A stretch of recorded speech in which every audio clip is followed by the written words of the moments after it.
BA एवं MA Hindi के प्रिय छात्रों, हम काव्य या कविता के बारे में जब गहराई से जानना चाहते हैं, तब हम कविता पर किन किन विचारधाराओं का प्रभाव पड़ता है, इस पर हम गौर करते हैं। जब इस विषय पर गौर करते हैं, तब हमारे सामने फैंटेसी सामने आती है। फैंटेसी का कविता में, काव्य सृजन में, रचनात्मकता में बहुत बड़ा सहयोग होता है और इसमें हम मुक्ति बोध की कविताओं में देख सकते हैं। एक शैली ही विकसित हो गई है जिसे फैंटेसी शैली कहते हैं। हिंदी कविता में फैंटेसी और कल्पना, इस बिंदु पर जब हम विचार करते हैं तो हमें एक बड़े रूप में मुक्तिबोध और उनकी कविता दिखाई पड़ती है। इससे पहले हम ये जान लें कि फैंटेसी आखिर होती क्या है, इसका अर्थ क्या है। तो फैंटेसी पर जब विचार करते हैं तो यह शब्द मूलतः ग्रीक शब्द है और वहाँ पर प्रचलित है फैंटासिया से है। इसे वहाँ फैंटेसिया कहा जाता है। इसका अर्थ होता है मांग पर काल्पनिक दुनिया का निर्माण किया जाना या ऐसी सामर्थ्य होना। इसमें सामान्यतः असंभव चीज़ों को हमारे सामने घटित होता हुआ देखते हैं। ये कहें कि कल्पना में ये सब हम देख पाते हैं।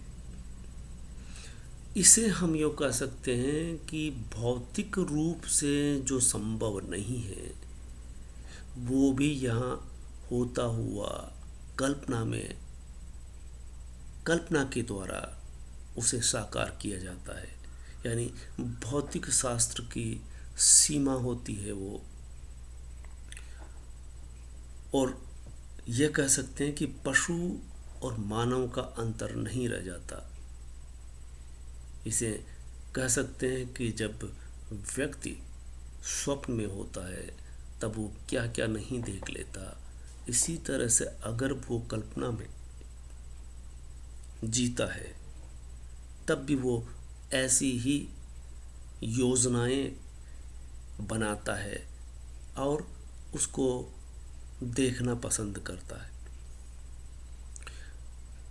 ये मनोविज्ञान का एक खास शब्द है और इस तरह से हम देखेंगे कि गाल्टन क्या कहते हैं।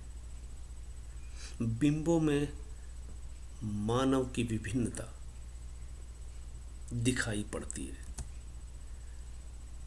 और इसी से कविता का सृजन प्रकृति और मनुष्य की जीवनेच्छा के बीच स्थित अंतर विरोध से होता है।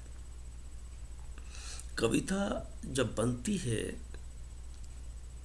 तो उसके अंदर मनुष्य कहीं न कहीं होता है और मनुष्य की वो जिजीविषा, संघर्ष और आगे जाने की परिकल्पना और उसके आसपास का परिवेश कविता में निहित होता है।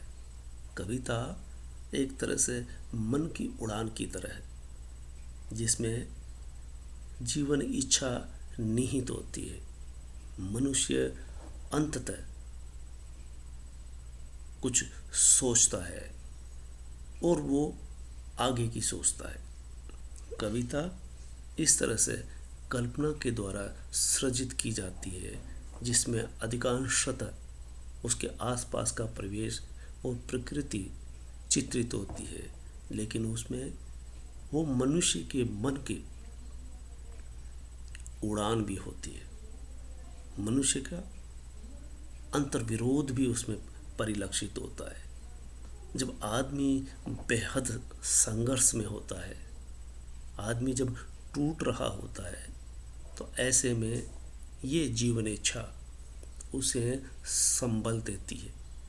इसीलिए हमें महाकाव्य जब पढ़ते हैं तो महाकाव्यों के नायक हमें जीने का रास्ता बताते हैं। इस तरह से हम कह सकते हैं कविता मनुष्य की मूल प्रवृत्तियों और अनुभवों के तनाव का परिणाम होती है। कविता मनुष्य की मूल प्रवृत्तियों को एक तरह से स्पर्श करती है और वो कवि अपने अनुभव को उसमें निहित करता है और वो जो उसके अंदर तनाव है वो कल्पना से आच्छादित होकर के हमारे सामने अलग अलग रूपों में दिखाई पड़ता है, सुनाई पड़ता है। फ्राइड कहते हैं कला सृजन का मूल मनुष्य की अतृप्त वासना है। अब फ्राइड ने अतृप्त वासनाओं पर बहुत जोर दिया और मन में बसी वो अतृप्त इच्छाएं जिसको वो फलीभूत होता हुआ देखना चाहता है। और आदमी परेशान भी किस लिए होता है कि उसकी जो इच्छाएं होती है वो पूरी नहीं होती। जब पूरी नहीं होती है तो दबती हुई चली जाती है, अतृप्त इच्छाएं अवचेतन में चली जाती है, फिर वही सपनों के रूप में सामने आती है जो रात में हम सपने लिया करते हैं। फैंटेसी कोरी कल्पना नहीं है। इसे मजाक में ये कहा जा सकता है कि फैंटेसी का कोई रोल जीवन में नहीं होता, ऐसा हम नहीं कह सकते। कम से कम तब जब फ्राइड इस पर कई तरह से विचार करते हुए अतृप्त वासनाओं को एक रोग का रूप देते हैं और उस रोग को इसी के माध्यम से बाहर निकालते हैं। सपनों का विश्लेषण करते हुए जो सपने मनुष्य लगातार देखता है उससे वो उस रोगी का इलाज करके दिखा दिया, जिससे हिस्टीरिया कहते हैं। तो फैंटेसी कोरी कल्पना नहीं है, इसका भी भौतिक आधार होता है। यानी जो व्यक्ति सपने देख रहा है या व्यक्ति जो सोच रहा है, वो सोच जब फलीभूत नहीं होती वही अवचेतन में जाती है और अवचेतन में जाने के बाद फिर वो पागल जैसी स्थिति में हो जाता है। फ्राइड ने ऐसे पागलपन का इलाज इसी पद्धति से किया है कि वो अतृप्त इच्छाएं क्या है उस व्यक्ति उस रोगी से पूछ करके, जान करके, उसके मन में उतर करके उससे पूछा और जानकारी ली कि वो सपने किस तरह से देखता है, किस तरह के सपने ज़्यादा आते हैं। इसी पद्धति के तहत फ्राइड ने कई रोगियों का इलाज किया, ठीक किए और उसने पाया कि अंततः कवि जो लिखता है, सृजन करता है, उसके मूल में भी उसकी अतृप्त वासनाएं होती है। यानी कवि अंततः कविता में क्या लेकर के आता है, फ्राइड इस पर जोर देते हैं। तो इस तरह से कह सकते हैं कि फैंटेसी कोरी कल्पना नहीं होती, इसका भी भौतिक आधार हुआ करता है और इसी तर्ज पर इसे कल्पना तरंग कहते हैं। और ये कल्पना तरंग एक तरह की व्यक्ति के लिए सुरक्षा की प्रक्रिया है। आदमी इसी दायरे में सुरक्षित महसूस करता है। तरंग के भी दो रूप बताए गए हैं।